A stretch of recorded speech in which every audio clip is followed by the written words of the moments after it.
வெற்றி வந்தாலும் தோல்வி வந்தாலும் ஒரே மாதிரி இருக்கேன் அப்படிங்கிறதுக்கு என்ன காரணம்னா, இப்ப நான் சொன்ன ஆண் பெண் தான். வெற்றி இல்லாம தோல்வியும் இல்லை, தோல்வி இல்லாம வெற்றியும் இல்லை.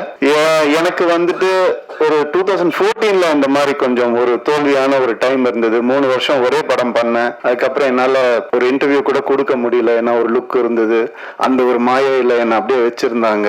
அதுக்கப்புறம் எனக்கு ஒரு மாதிரி கொஞ்சம் கஷ்டமா இருந்தது, என்னடா அப்படி இருக்கேன், படமும் சரியா போல, தோல்வி அடைஞ்சது. சோ அப்ப நான் யோசிச்சேன், நான் ஏதாவது தப்பு பண்ணிருக்கேனா அப்படின்னு யோசிச்சேன். நான் தப்பா நடிச்சிருக்கேனா, நான் வந்துட்டு தப்பான கதையை செலக்ட் பண்ணனா, நான் அப்படி யோசிக்கும் போது என் சைட்ல இருந்து எந்த ஒரு தப்பும் எனக்கு தோணல. அப்புறம் நம்ம எதுக்கு தோண்டு போனோம், உன் சைட்ல தப்பு இல்லாதப்ப.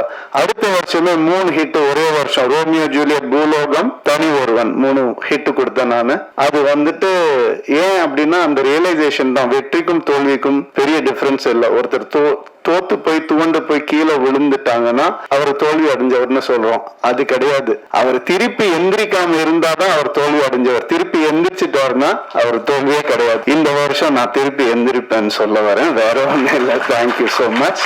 அதுக்கான நிறைய நல்ல படங்கள் ஒரு லிஸ்ட் என்கிட்ட இருக்கு, நல்ல லைனப்ஸ் என்கிட்ட இருக்கு, நல்ல திறமையான டைரக்டர்ஸ் என் கூட இருக்காங்க. அடுத்தது சுதா கொங்கரா மேம் கூட இன்னொரு படம் பண்றேன், பெண் இயக்குனர். ரொம்ப சந்தோஷமா இருக்கு.